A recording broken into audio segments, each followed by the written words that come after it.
Gracias al Señor porque podemos estar listos para alabar a Dios. Me da gusto nuevamente que estemos juntos.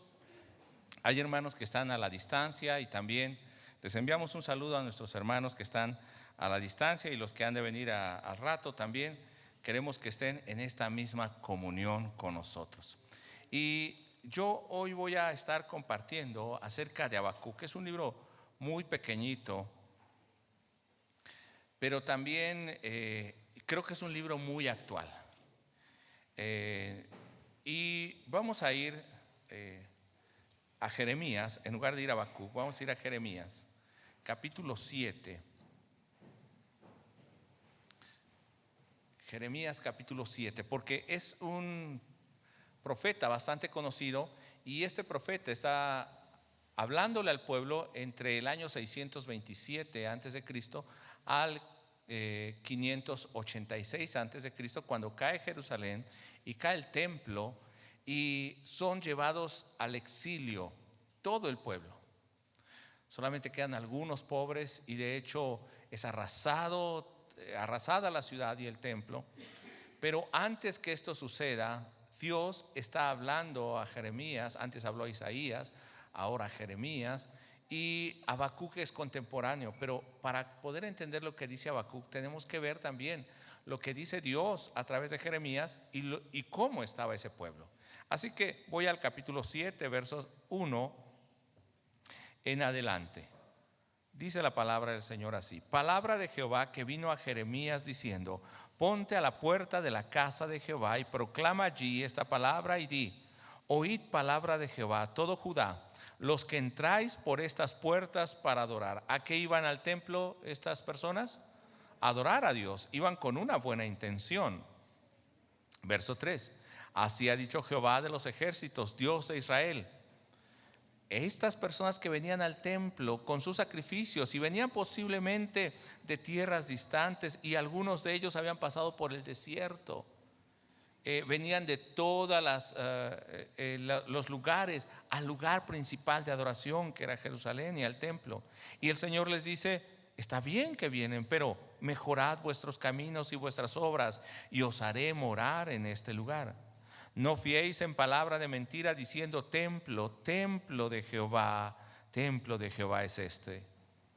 Pero si mejorareis cumplidamente vuestros caminos y vuestras obras, si con verdad hiciereis justicia entre hombre y su prójimo. Entonces iban al templo, pero no hacían justicia con su prójimo.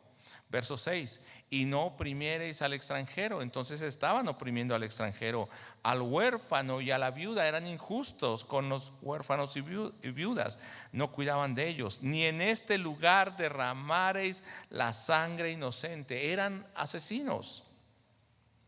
Ni anduviereis en pos de dioses ajenos para mal vuestro. Entonces este pueblo que venía a adorar a Dios, ¿qué hacía? No solamente eran idólatras, eran asesinos, eran injustos, oprimían a los más débiles.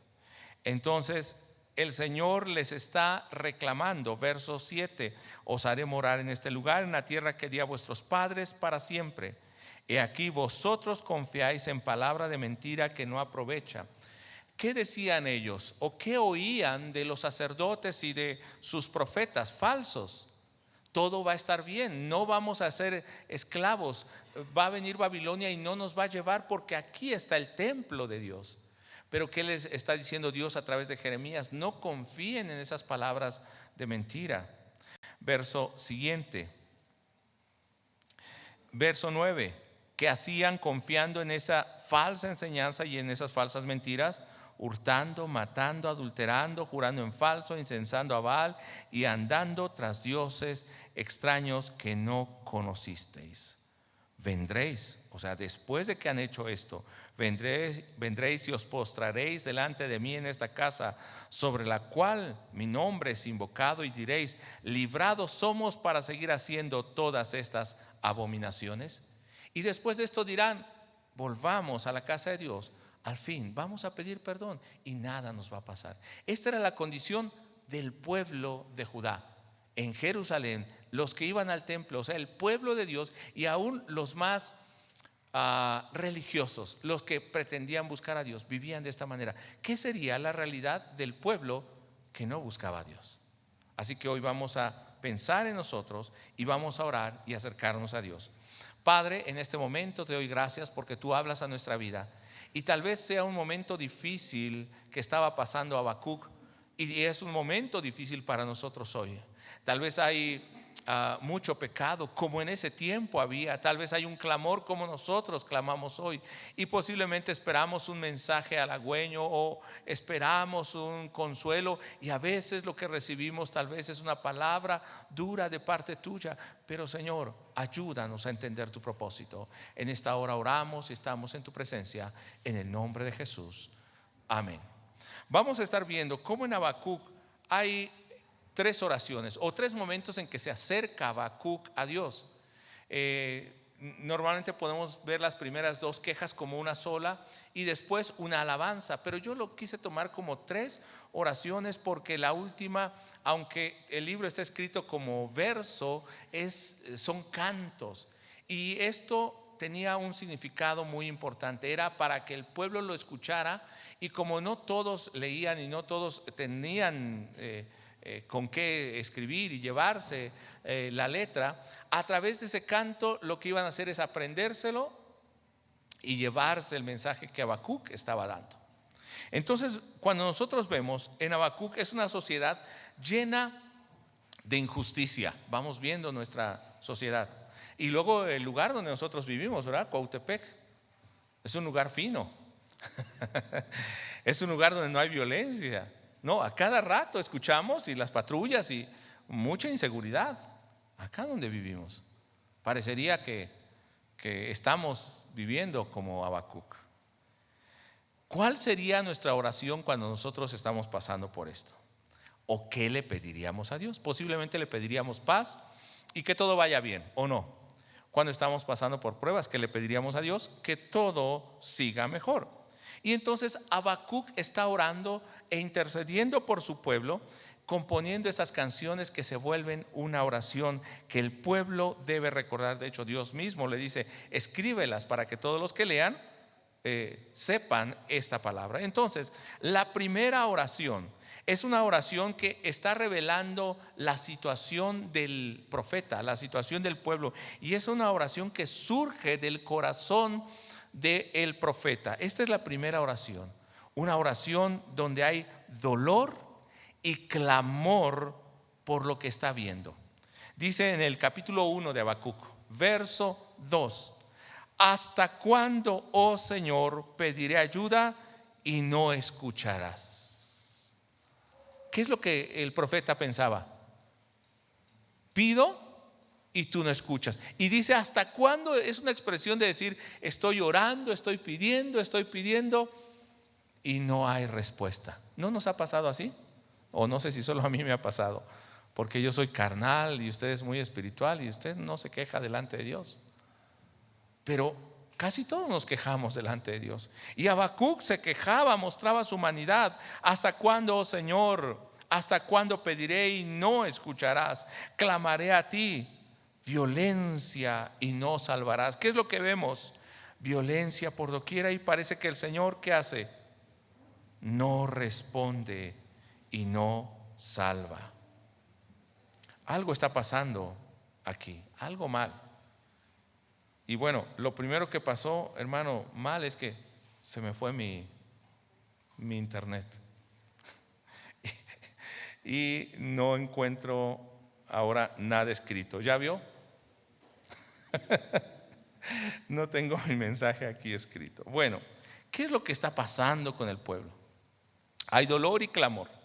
Y voy en esta hora a ir a Habacuc. Vamos a Habacuc, capítulo 1. Creo que estaba con dolor igual que yo.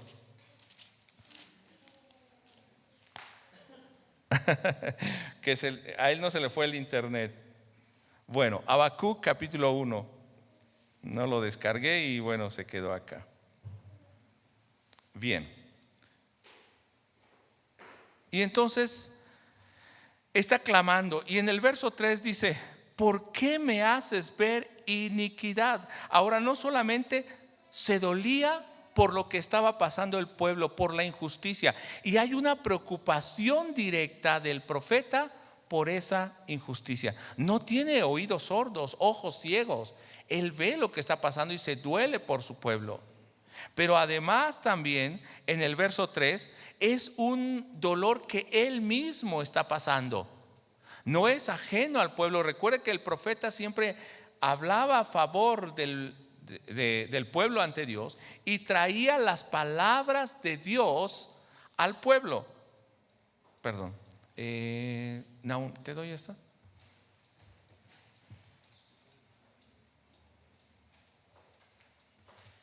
Y él está sufriendo por lo que está pasando. No es ajeno a esa situación. Entonces, ¿qué es lo que hace? Le reclama al Señor. Y en el verso 3 donde estamos dice: ¿por qué me haces ver iniquidad? ¿Qué es lo que él veía? Injusticia. Su corazón no estaba bien con eso. Y haces que vea molestia y destrucción y violencia están delante de mí, y pleito y contienda se levantan ahora. El profeta realmente está sufriendo esta situación. No es solamente clamor por el pueblo, es también por él. ¿Cuántos de nosotros hemos pasado por dolor y sufrimiento en esta pandemia? ¿Verdad que sí? No solamente hemos perdido familiares, hermanos amados, hemos pasado situaciones bien complicadas. ¿Y qué decíamos en medio de nuestro clamor? Señor, escúchanos, que se acabe esto. Y por ahí surgieron falsos profetas, falsos apóstoles, declarando y haciendo falsas profecías. ¿No era lo que decía Jeremías? Y ellos dicen todo va a ir bien, cuando no es verdad. Ahora en el verso 5, entonces Dios le responde: mirad entre las naciones y ved y asombraos, porque haré una obra en vuestros días que aun cuando se os contare no la creeréis. Y la respuesta de Dios, hermano, no es la que el profeta espera. Dios sí responde, pero les dice: voy a hacer algo grandioso y maravilloso. Y todos pensaríamos es una liberación. Se va a acabar la pandemia en nuestros días, ¿no? No va a venir el enemigo, sino que todo va a ir bien. Pero ¿sabes qué es lo que Dios le dice a partir del verso 6? No lo voy a leer todo, porque son todos los siguientes pasajes. Voy a traer a una nación, a los caldeos, para que ataquen esta tierra, para que la tomen, y van a venir como águilas en picada y los van a tomar. Y van a levantarse con sus caballos y van a arrasar todo, aún a los príncipes y a los reyes se los van a llevar cautivos. Esa era la obra grande que Dios haría. ¿Es la respuesta que el profeta esperaría a su oración? ¿Es la respuesta que usted y yo esperaríamos cuando clamamos a Dios? Oye, Señor, ¿cómo me dices que esto todavía se va a empeorar? ¿Cómo me dices que todavía voy a ver más violencia? Y ahora no solamente la violencia del pueblo, sino ahora de los enemigos destruyendo al pueblo. Y ahí es cuando yo me acuerdo de Jeremías. Habacuc está hablando antes de que suceda, pero Jeremías no solamente habló antes, sino durante la venida de los babilonios, los caldeos, para destruir Jerusalén. Bueno, no tengo acá el pasaje, pero vamos a Lamentaciones. Lamentaciones, verso 1, capítulo 1, verso 1. ¿Cómo ha quedado sola la ciudad populosa? ¿Cómo habían quedado? Desierta la ciudad. Los grandes entre las naciones se han vuelto como viuda. La señora de provincia ha sido hecha tributaria. Ahora es esclava Jerusalén. Verso 5. Sus enemigos han sido hechos príncipes. O sea, los que vinieron, los que los veían mal, ahora son los príncipes de ese pueblo. Sus aborrecedores fueron prosperados, porque Jehová la afligió por la multitud de sus rebeliones.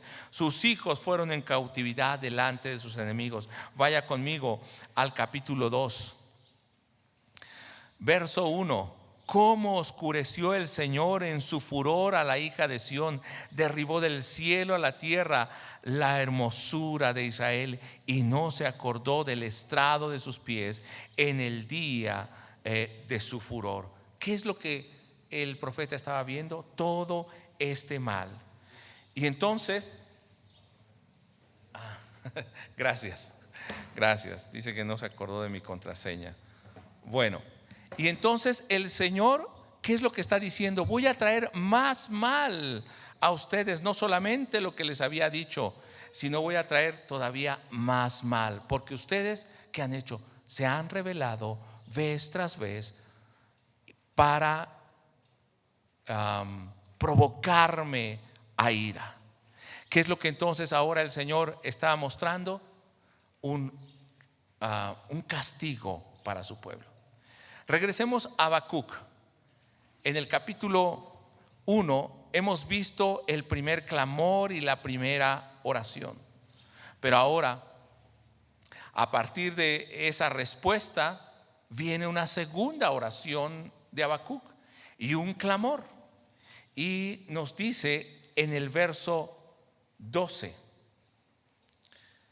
Habacuc le recuerda a Dios: Dios, tú no puedes actuar de esa manera. ¿Cuántos hemos orado así?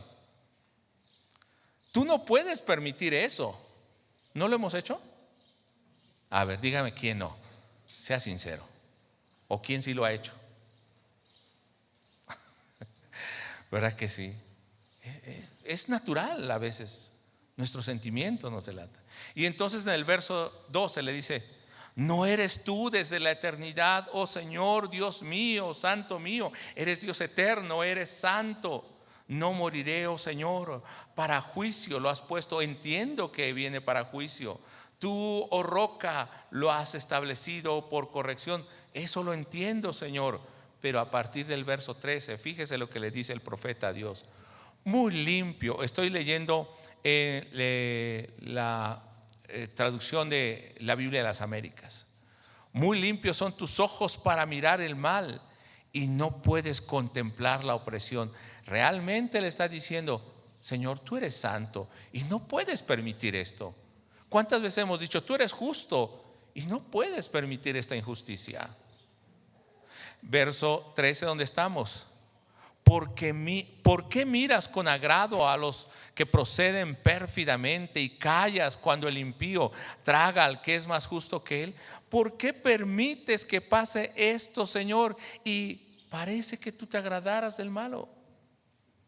Y además de eso, cuando clamo a ti y ves la injusticia, yo sé que tú estás viendo, tú callas, no actúas. Y este es el corazón de un hombre que era el profeta, que conocía a Dios. ¿Cuál será el corazón de un hombre que no conoce a Dios? Recuerdo que hay una canción y a mucha gente le gusta y dice: dime Dios, quiero saber. Y entonces empieza a reclamar: ¿por qué hay niños en las calles? ¿Por qué mujeres? ¿Por qué ancianos? Etcétera. A veces nosotros le decimos a Dios: Señor, dame la razón, respóndeme, te estoy pidiendo cuentas. Ahora, ¿quién es mayor, Dios o yo? ¿Quién debe pedir cuentas a quién? Pero nosotros nos ensoberbecemos y empezamos a reclamar a Dios. Dice entonces Dios que le envía una visión en el capítulo 2, verso 2. Y Jehová respondió y dijo: escribe la visión y declárala en tablas para que corra el que leyere en ellas. Y por eso es que está escrito y son cantos. Escríbela para que todos puedan leer y entender. Entonces recibe esa respuesta. Es como el segundo clamor, la segunda reclamo de parte del profeta, pero Dios le responde. ¿Y qué es lo que Dios le va a responder en el verso 3? Porque es aún visión para el tiempo señalado, o sea, no es para este momento. Se apresura hacia el fin y no defraudará. Aunque tarde, espérala. Lo que está diciendo: yo veo y sí estoy respondiendo, Pero no voy a responder en tu tiempo, sino en el tiempo que yo he determinado. Y ojo aquí, hermanos, porque muchas veces pensamos, Dios tiene que contestarme como yo estoy pidiendo en el tiempo que yo quiero. Y lo que Dios le va a decir es, no, yo sí veo, yo sí soy justo, soy santo, y respondo, pero respondo en mi propósito y en el tiempo que yo quiero. En el verso 3 seguimos, espérala, dice, porque ciertamente vendrá y no tardará. Entonces la respuesta al profeta es, ¿por qué no respondes? ¿Por qué no actúas, Dios? Y Dios está diciendo, sí lo hago. Lo que Dios hará es lo que nos había dicho en el verso 1 y en el capítulo 1, y va a continuar, trayendo más juicio de parte de los caldeos. Y más o menos el último rey todavía independiente de parte de Judá fue Joacim, entre el año 609 antes de Cristo al 598 aproximadamente, 11 años. Y durante este periodo posiblemente Habacuc estuvo escribiendo. Ya ha pasado, o se han llevado en el exilio en el 605 y una vez se han llevado a personas, a ricos, a nobles. Entre ellos se fue Daniel. Ya están sufriendo, pero todavía no ha sido arrasada la ciudad ni el templo. Va a venir un segundo exilio en el 597 y el final en el 586, cuando es destruida la ciudad y el templo. Pero entonces la respuesta de Dios es: ¿más juicio? Sí. Y salvación, sí, pero no como tú quieres, ni en el tiempo que tú quieres. Y este pasaje yo quiero que pongamos atención, porque a partir de aquí Dios le empieza a revelar algo que posiblemente el profeta no entendía. Y en el verso 4, ¿cuál es el juicio y la salvación que va a traer? ¿En qué tiempo lo va a hacer Dios? Estoy resumiendo bastante el libro, pero usted puede leer después con esta perspectiva y va a ver cómo Dios está hablando al profeta y también nos habla a nosotros. En el verso 4 dice: he aquí, el orgulloso, en él su alma no es recta, o sea, su deseo no es recto. El orgulloso va a seguir de esta manera. El malo va a seguir con su maldad. Y hace un contraste en el mismo verso: mas el justo por su fe vivirá. Habacuc, tú vas a seguir viendo esto y vas a ver que el malo va a ser más malo todavía, pero el justo va a ser justo. Y esto nos trae a la mente también Apocalipsis, cuando Juan en el capítulo 22, ya casi al final de la Biblia, los últimos versos, Dios le está diciendo a través de Juan a la iglesia, a los santos, a los salvos, que también están pasando por sufrimiento. Verso 11, lo leo y dice de esta manera: el que es injusto, sea injusto todavía, y el que es inmundo, sea inmundo todavía. Parece que el Señor dijera: sigue en lo que estás.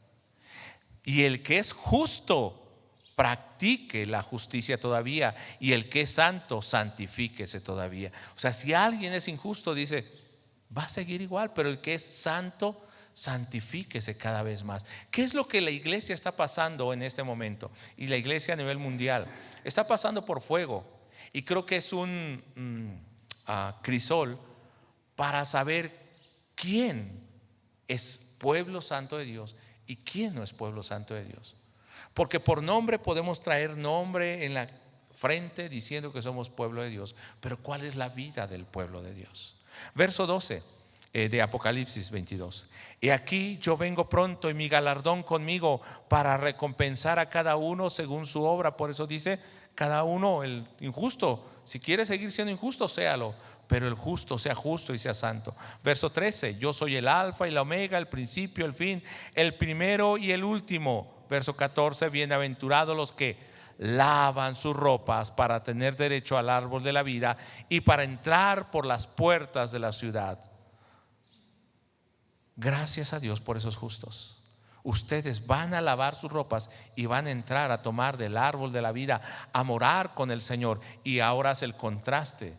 Verso 15: mas los perros, ¿quiénes son? Los que eran injustos, los que vivían en su misma vida y cada vez iban peor. Mas los perros estarán fuera, y los hechiceros, los fornicarios, los homicidas, los idólatras, los que aman y hacen mentira. Regresemos a Habacuc capítulo 2. Realmente entonces, si vemos esa expresión, está diciendo: tú vas a ver que aumenta la injusticia, como también, a pesar de que esté pasando eso, los que son pueblo de Dios, los que son luz, ¿cómo van a vivir, hermanos? En luz, en justicia, sin importar cómo siga este mundo. Y en el capítulo 2, verso 14 de Habacuc dice: pues la tierra se llenará del conocimiento de la gloria del Señor, como las aguas cubren el mar. No te preocupes, Habacuc. Yo voy a revelar mi voluntad, mi sabiduría. Voy a mostrar mi gloria y va a llenar la tierra. Y pensamos que es en toda la tierra, pero realmente es un relativo por un absoluto. ¿En quiénes? En aquellos que le conocen, a aquellos que justos, que se santifican, que se purifican cada día. Y este pasaje es tomado de Isaías en el capítulo 11, verso 9. ¿Y de qué estaba hablando Isaías cuando hablaba de que la tierra será llena del conocimiento de Dios? Está hablando, si usted va a Isaías, no lo vamos a leer todo, pero nada más el verso 9, pero si usted empieza a ver en el verso 1, está hablando del renuevo. Cuando venga ese renuevo, ¿quién es? El Mesías, el Cristo. Cuando venga ese renuevo, va a haber restauración a través del Mesías para su pueblo, y aún va a hablar de paz, de una tierra de paz. Dice que la tierra será llena entonces del conocimiento de Dios. Dice el verso 9: no habrá mal ni dañarán en todo mi santo monte, porque la tierra será llena del conocimiento de Jehová, como las aguas cubren el mar. Está hablando de una vida de justicia en el pueblo. Verso 10: acontecerá en aquel tiempo que la raíz de Isaí. ¿Quién es la raíz de Isaí? El renuevo, el Cristo. Entonces, ¿de qué momento le estaba hablando Dios a Habacuc? ¿Cuándo sería llena la tierra del conocimiento de Dios? ¿Cuándo los justos vivirían en fe, en justicia? Cuando viniera el Cristo. Leo el verso 10: acontecerá en aquel tiempo que la raíz de Isaí, la cual estará puesta por pendón a los pueblos, será buscada por la gente, y su habitación será gloriosa. Eso significa: mas el justo por la fe vivirá. Y sabe, Pablo vuelve a tomar este pasaje en Romanos capítulo 1, verso 17, y en Gálatas capítulo 3, en el verso 11. Y lo que Pablo va a estar diciendo ahora a la iglesia ya no es a Judá, ya no es en el tiempo de Isaías, es a la iglesia, que el justo, en medio de la cultura griega, en medio de la idolatría, en medio de una sociedad pagana, el justo por su fe vivirá. Va a tener vida a través de la fe en Cristo. Va a tener vida a través de la raíz de Isaí, del renuevo. Ese es el tiempo que estaba viendo Habacuc. Entonces Habacuc no está recibiendo una respuesta para su momento. Está diciendo: en este momento lo que va a venir es juicio, pero yo traigo recompensa, traigo restauración cuando venga el Mesías. Y en Hebreos 10:38 es el mismo pasaje que estoy leyendo de Habacuc 2:4. En Hebreos 10:38 va a agregar algo más a esto: mas el justo por la fe vivirá. Y va a decir: y si retrocediere, no agradará a mi alma. Esto es, retroceder, utiliza una palabra que es jupostelo, viene de jupóstasis. No se va a agazapar o no se va a poner debajo. La persona que tenga esa fe no va, lo voy a decir en español chilango, no va a achicarse, no va a avergonzarse, no va a disminuir su vida como pueblo cristiano, como pueblo de Dios. Cada vez, así como dijo Juan, así como está diciendo Habacuc, se va a purificar, se va a santificar cada vez más. Y enseguida regresando a Habacuc, entonces el justo tiene que vivir por esta fe. Pero regresando a Habacuc capítulo 2, versos 6 al 20, va a mostrar también el juicio sobre Babilonia. Pero no vamos a hablar de esto, diciendo: estos que vienen a hacer daño y oprimen van a aún levantar u ofrecer sacrificio a sus armas, a sus ídolos, pensando que han dominado al pueblo de Dios. Pero aunque ellos clamen a sus ídolos, esta situación está fuera de control tal vez en el mundo, pero aunque ellos clamen, busquen medios, no los van a encontrar, porque claman a ídolos que no les responden. Sus maestros son ídolos o dioses falsos. Y dice en el verso 20 del capítulo 2: pero el Señor está en su santo templo, Él habita en su templo, calle delante de Él toda la tierra. Su presencia la podemos ver. Ahora, llegando a este punto, quiero que pongamos atención, porque después de haber reclamado 2 veces, Dios le responde que va a venir mal. Dios le responde en la segunda ocasión que va a traer juicio, pero también hay una esperanza. ¿Una esperanza en quién? En el Cristo. Cuando Habacuc ha entrado a la presencia de Dios, ha orado, ha expuesto su queja, y en ocasiones podemos hacerlo, exponer nuestro corazón delante del Señor. Pero cuando hemos recibido respuesta del Señor, ¿cuál es la oración? Y ahora, como un canto de parte de Habacuc, ¿cuál es la respuesta? Recuerde que hay un diálogo entre Dios y Habacuc. Ese diálogo es: yo reclamo, Dios me responde. Yo ahora apelo a la santidad de Dios, y Dios me dice: sí, soy justo y escucho, pero no voy a obrar de esta manera, sino de esta manera perfecta. Y cuando yo he entendido en ese diálogo con el Señor, que es la oración, entonces mi forma de orar y mi forma de ver la respuesta de Dios va a cambiar. La oración del profeta cambia. Y vamos a verlo en el capítulo 3, verso 2. Vea cómo cambia del clamor a una aceptación. Pero no una aceptación de no me queda otra, ¿no? Fatalista, sino una aceptación de que he entendido lo que tú quieres. Verso 2: oh Señor, empezando desde ahí, ya no es un ruego y una queja, es una alabanza. Oh Señor, he oído lo que se dice de ti y temí, en la versión 60. Oh Señor, he oído tu palabra y temí. Y entonces, habiendo entendido cuál es la oración, fíjese, cambia de clamor a pedir fortaleza. Y entonces dice enseguida: aviva, oh Señor, tu obra en medio de los tiempos. O aquí dice en esta versión: en medio de los años. En medio de los años, dala a conocer. En la ira, acuérdate de tener compasión. Ya entendí, Señor, pero ahora solamente te pido: fortalécenos, aviva tu obra, que no sea temeroso, que me levante, que entienda tu propósito, que los justos resplandezcan, que permanezcan fieles. ¿Se da cuenta cómo cambió la oración del principio? ¿Cómo va siendo transformado? Señor, ahora aviva tu obra. Señor, a pesar de esta lucha, que sea más grande la fidelidad de tu pueblo, que se consagren más, que los santos sean santos. No solamente cambia el clamor de un reclamo a una alabanza y a un temor reverente y santo a Dios, también ahora está dispuesto a esperar, que yo creo que es lo más difícil cuando oramos. Esperar. ¿Queremos que Dios responda? Así. Metemos algo al microondas, maruchan, y queremos que salga así. Bueno, no la meta al microondas porque le hace daño. Pero lo que quiero decir es: a veces queremos las cosas así rápido, y Dios no obra de esa manera.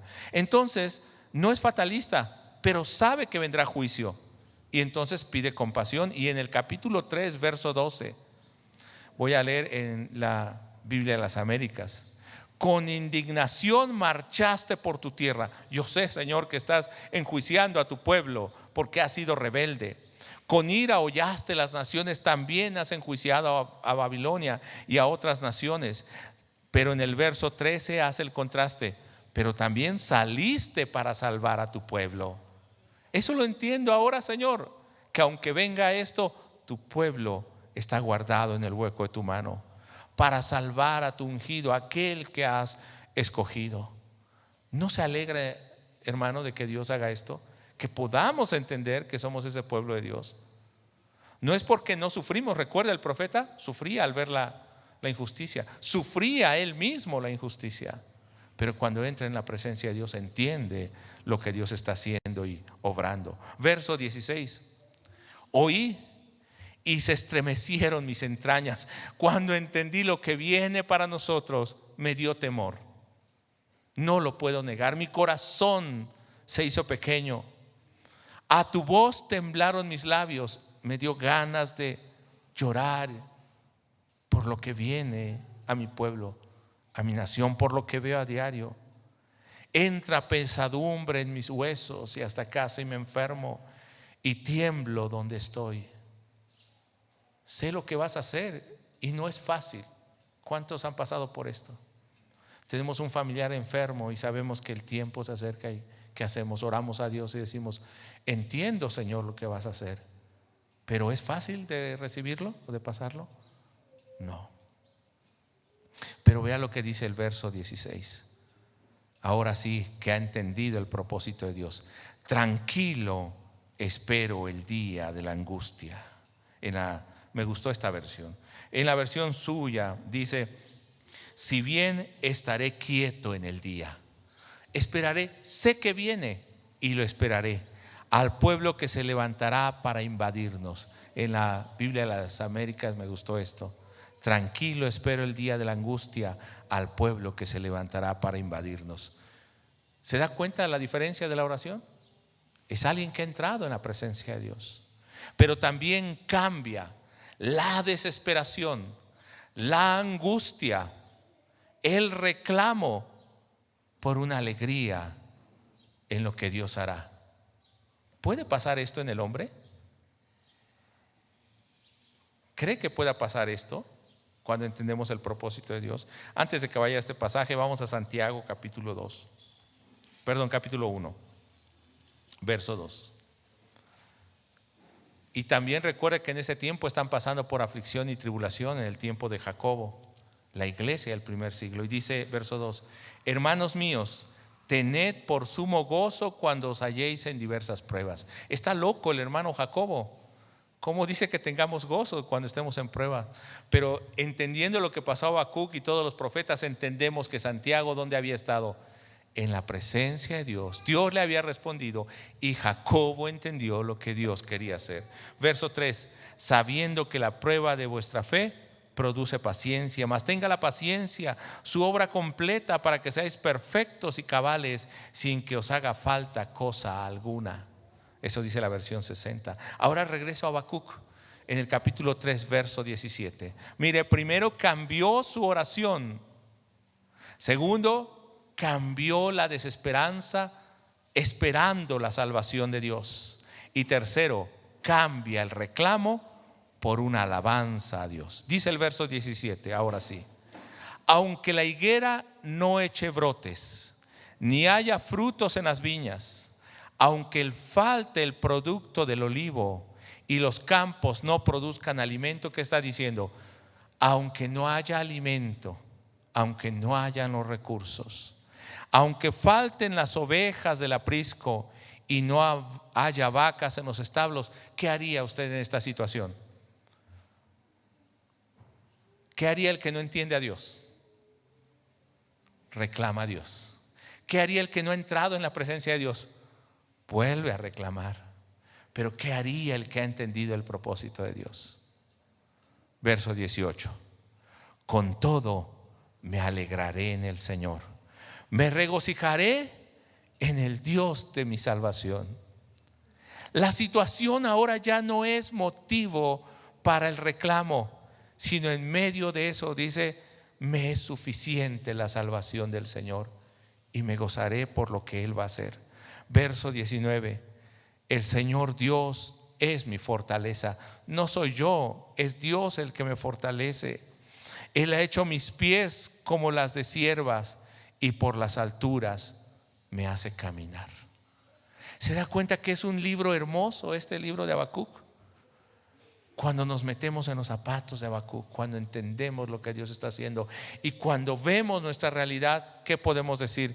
Y yo lo vuelvo a decir como Habacuc: con todo yo me alegraré en el Señor, me regocijaré en el Dios de mi salvación, porque el Señor Dios es mi fortaleza y aún ha hecho que yo pueda volar como si fuese ciervo sobre las alturas.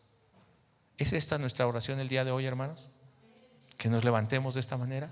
Vamos a ponernos en pie y oremos al Señor.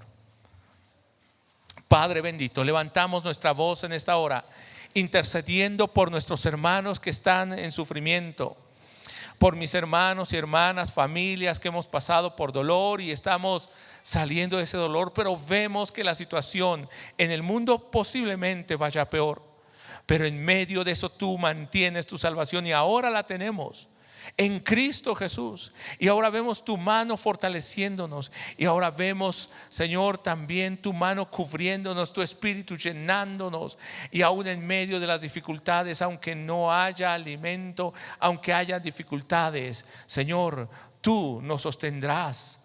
Nos gozaremos en ti, pero sabemos que cuando ha pasado la prueba tampoco es fatalismo que estemos siempre en esa situación, sino entonces vuelves a dar no solamente lo necesario, sino aún más, para que demos aún a aquel que está pasando por dolor, por necesidad. Y Señor, gracias, porque en este momento hemos entendido cuál debe ser nuestra oración. Posiblemente nos acercamos con un corazón dolido, y es natural que lloremos y clamemos delante de ti. Pero cuando vemos lo que vas a hacer, volvemos a clamar a tu misericordia. Y Señor, somos transformados, y ahora nuestra oración surge como un canto, agradeciendo por tu soberanía, agradeciendo por lo que has hecho y por lo que vas a hacer, porque sabemos que en medio de eso tu pueblo es guardado, es prosperado en tu propósito. Por eso, Señor, ahora agradecemos por hablarnos a través de tu palabra, sostener a mis hermanos y hermanas que han perdido a un ser querido, que han pasado por dolor, porque ahora sabemos que estás levantando sus vidas para hacer luz en medio de estas tinieblas. Y ahora sí, levantamos nuestra voz en alabanza a ti, en el nombre de Jesús. Amén. Gloria al Señor. Los que están aquí podemos tomar nuestro lugar.